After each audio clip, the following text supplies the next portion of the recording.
What we saw. My name is Daniel Vallis, and welcome to our channel. In our last video, we talked about what the wise men saw, the tapestry and choreography of rare events that brought their attention to a lot of symbolism connected to the king. And it was only after a long period of observation that then they decided to go forward on their journey. But at the final celestial event, that is where they met the king, specifically going to his house. And so now we're going to look at what we saw, keeping in mind that a lot of things that we saw, we were reminded immediately, even from the beginning, of what the wise men saw 2,000 years ago. And so the more we study what we have observed and what we have taken note of, we can also see a choreography and a tapestry that should also lead us to have high expectation around this final similar celestial marker. Now the events happened again in Leo the Lion and Virgo, what we know of them as. And we're going to put in an overlay here so you could see how the events happened at the time of Christ, just faintly, how it looped around Regulus there, and there were the two major star of Bethlehem that we're familiar with. Then it progressed on to Station 1, right about there. And so we're going to have that in the background as we look at the current path that we saw Jupiter take, how it circled the hind leg, and then how it's going into the torso area of the woman, the virgin. Now the very first event that caught our attention and caught the world's attention was the first star of Bethlehem. Reminder, that's what I call them, an echo reminder, because it, even in the exact same area of the lion, the head of the lion, that's where it took place on June 30th, 2015. So this was a year and 7 months ago. So it happened in about the same place and the same pattern of events too as well. And the fact that it hadn't happened in 2,000 years instantly drew our attention in a year and a time frame where we are already having great expectation knowing the last generation and a lot of other prophetic events coming together. We already had an expectation that the king was coming, and so when we saw that sign, that definitely caught our attention. And then especially more so when there was a second star of Bethlehem, echo reminder, another conjunction of Jupiter and Venus, both of them extremely rare. You know, this should catch our attention, not just one conjunction that hadn't happened in 2,000 years happened, but there were two, just like the first time. There was 1 and 2. And now we're seeing 1 and 2. Both hadn't happened in 2,000 years.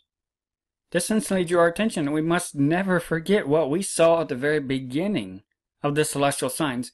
You know, the wise men could have forgot about the signs at the very beginning. They could have put them out of their mind. A year later down the road, they could have just said, well, maybe that was nothing, and just forget about it. And they could have not even gone on their journey and could not have ended up at the king's house and meeting and having incredible blessings. They could have missed out on so much if they ignored signs that they saw over a year ago. The same for us. We have signs that happened a year and 7 months ago. Are we still observing? Are we still taking note of what was supposed to catch our attention and draw it to the Lion of the tribe of Judah? So we saw those two things, and that caught our attention, and that directed us to start looking at, just like the wise men's story, is this directing us toward the direction of finding the king? Just like very similar to the first time, drew him to Bethlehem. We wondered if these two signs would point in the direction of where we should look. And so we started looking how they lined up with Purim and the fast of Esther. But before that, as we were starting to look at that, Jupiter reached Station 1. That's just when it happened, right around the turn of the year, January 7, 2016. And it's interesting, some of these signs we're going to note in hindsight. At the time, we didn't note that Jupiter was at Station 1. We weren't even really paying attention to Jupiter, let alone in the Lion. We knew the two had taken place, the two star Bethlehems had taken place, but we weren't really tracking Jupiter at that point. But we were looking at a time that would be shortly past this, but this event happened right before that. So let's just take note that that happened. But then on February 23rd, 2016, that's when Jupiter and the moon were together in Leo, right near the foot there, at the same time as the fast of Esther and Purim. So an incredible lineup, nothing itself rare, but we considered how both of these, the equidistant middle portion of where they would point on a cyclical calendar, pointed directly to that event right there. And when we got to that event, find the moon there and it landing squarely on biblical events that are commemorated, particularly with a bride going to the king's house and going before the king. That definitely caught our attention. And that paralleled the wise men, how they were going to the king's house at Bethlehem. So it's starting to catch our attention. There's a tapestry, there's a choreography, there's a deliberateness and precision with the signs we're seeing. It did not lead us to the conclusion we want, but when we got there, we noticed and realized the Shiloh sign. Lord gave a lot of wisdom, and we realized the importance of that area, particularly the redemption stories being rehearsed in that area. And so we knew we were being led on a journey, and we had better take notes. And so it's been an exciting journey ever since, but it all goes back to taking note of when the star first appeared, never forgetting when the star first appeared. Next event then was Jupiter at opposition on March 8th, and events that bled over into the 9th, because Jupiter at opposition happened right at the hind foot, but is at the same time just a few hours away from a total solar eclipse. And so from an astronomical perspective, again, just like the wise men, taking note that this event happened, pointing to a significant aspect of the lion that we were familiar with, and at the same time as another celestial event, really underscoring that this time, what was being pointed out here was important, and it was deliberately being singled out. But it is also a few hours away from the start of the new year, the religious year on the biblical calendar that we've been following, and the first month is known as the month of Judah, because Judah has the role of the firstborn, even though he wasn't the firstborn, but he was given the blessings and significance of the firstborn. So the month, even the Hebrews acknowledge the first month is known as the month of Judah. But it's also the month of kings, because that's what they reckon the genealogies of the kings by, is the religious calendar, not the civil calendar. And so consider Jupiter at opposition, shining bright, bringing attention to the hind foot. Hello, pay attention to it right here in the middle of the retrograde, drawing attention to it, shining bright at the same time as a solar eclipse, and starting out the month of Judah and the month of kings. It's this symbolism and the timing that we pay attention to and we take note of. Just like the wise men noticed everything happening at Regulus and drawing emphasis to the kingship in the heart of the lion then, that gave meaning to the celestial events they were seeing, the rare events they were seeing. And likewise, we're seeing rare events in a context of Judah and the king, the lion of the tribe of Judah. And so this was a very significant event on our radar, and especially happening right next to the hind foot. And then it's also interesting, just a few days after that, Jupiter was struck by an object. This did not get a lot of attention, but one of our subscribers sent us news about it. Jupiter got whacked by yet another asteroid comet. An amateur astronomer happened to catch it on his telescope, but it was struck by an object right during this time period, which is very significant when you realize that the year had just started, the month of Judah, the month of kings, also known as the month of redemption, when the lamb was slain. And what happens during that time? Jupiter was struck, just like our lamb was stricken on our behalf. Right in this time, there's so much symbolism in the celestial events that happened here, drawing our attention in this choreography of our king, the lamb, the lion of the tribe of Judah, the one who was slain on our behalf. And then a few days after that, March 21st, Jupiter and the moon were together again in Leo at Passover time, right in the time between the triumphal entry and Passover, just those few days there, Jupiter and the moon were together again. So look at this here. You have it all happening here at the foot, but on one side, you have a story of a bride going to the king's house. Jupiter and the moon were together right there on one side. And then you have bringing attention to the lion, the king, opposition shining bright, Jupiter, the king, the scepter being struck. And on the other bookend, Passover, our redemption lamb, who was slain, who was stricken for our sins. All this story, it's multiple events, it's a choreography, a series, right happening here back to back. It's a sign that is observed by taking notes and by watching what happens over time. It's a choreography. And then Jupiter reached station 2. And this was at the exact same time as Israel's independence when it was observed and commemorated. And also while Jupiter was at station 2, while it was standing there in that area, was also the real date for Israel's independence as well by a Hebrew calendar. So very significant that significant recorded event of when Jupiter stands still was at the exact same time as reminders of the fig tree prophecy. Definitely caught our attention, especially in context we already knew. We were in the last generation expecting our king to return, and now we have celestial markers on important dates related to that.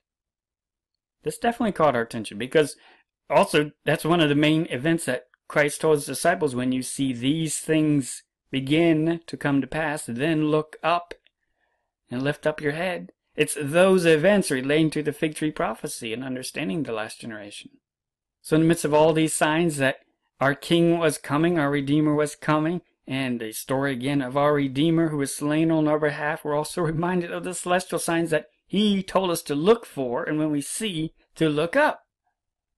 We're seeing an incredible story when we observe, when we watch. The next event was June 21st, 2016. And that didn't happen in this area, but that was the same time the summer solstice and the full moon coincided for the first time since 1948.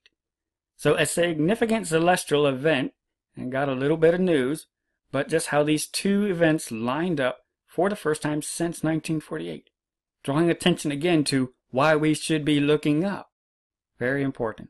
And then you'll remember the next conjunction of Jupiter and Venus right at Zavijava. And this was very close, but again, drawing attention to what the Chaldeans regarded as the rear foot of the lion. So we have celestial events catching our attention with both aspects, drawing our attention to this Shiloh prophecy and how he reigns eternally forever and ever. He will never depart. He will rule forever. And celestial events drawing our attention to both the feet. One right next to the foot, the other one right at the other foot. Right at it. This should catch your attention. All these were very rare. And then a few days after that, a whole bevy of events really happened right in that window right there. There was an annular solar eclipse. If you count from between August 27th, 28th through September 2nd, just a few days later, there's a bunch of events that happened right in that window, drawing attention to the hind foot of Leo. The moon also occulted Jupiter, passed over it, and that was also Jupiter's heliacal setting, the omega point. You'll remember we were talking about that and noticing that quite a bit there, of how it was about to go off the scene at that point. Very similar timing to when it went off the scene for the wise men too as well. But that was also on the exact same time as a Feast of Trumpets, which also caught our attention. Just the timing of the conjunctions, the annular solar eclipse, moon occulting Jupiter, all these things happening right here. Jupiter-Venus conjunction. Drawing our attention again to the hind foot, and who came the first time on the Feast of Trumpets, our Redeemer. And then another event that did not happen in this area, but the full moon was the biggest since 1948. You'll remember hearing that in the news quite a bit. It happened in another area of the ecliptic, but again, another celestial marker in this time period, reminding us of why we should be looking up. We are in the last generation. We had 3 significant reminders already that we should be looking up. And then finally, we see Jupiter at station 1 in a few hours and days. And this is the first station 1 marker after the earlier Star of Bethlehem events. The Bible notes that this event is when the wise men reached Bethlehem. So in the biblical story, in the biblical pattern, with the choreography that they saw, the events that they saw, that was the very next event. Very significant event for them. We don't know what's going to happen, but we can expect, based on everything else we've seen, that it is going to be very significant.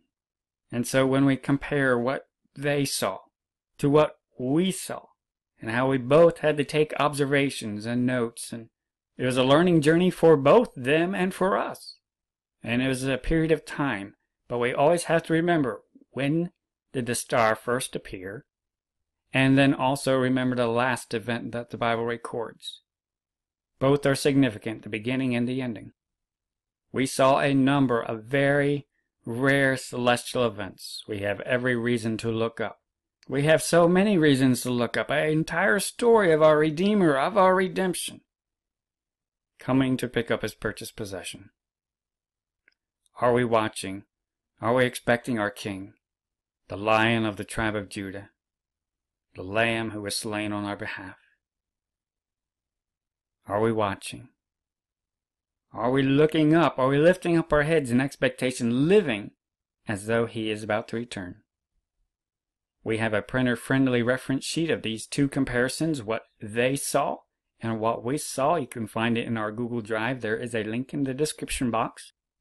We do not know the future, but we do know we've been shown so much that the wise men saw. We should have a similar expectation that the wise men had, an expectation to see the King. Blessed are those servants whom the Lord, when he cometh, shall find watching. And if he shall come in the second watch, or come in the third watch, and find them so, blessed are those servants. Let us live in light of his return. Let us live in everything we've been shown, making ourselves ready for our Lord, for our King, for our Redeemer, for our Beloved. And when these things begin to come to pass, then look up and lift up your heads, for your redemption draweth nigh. Let us be like the wise men. There are things we do not know, but we will go forward anyway, with the expectation from what we have seen to meet the King, to see the King face to face. Let us be the wise servants. Let us be the wise bride, making ourselves ready, trimming our lamps and shining bright, and serving Jesus Christ first and highest above all else. Maranatha.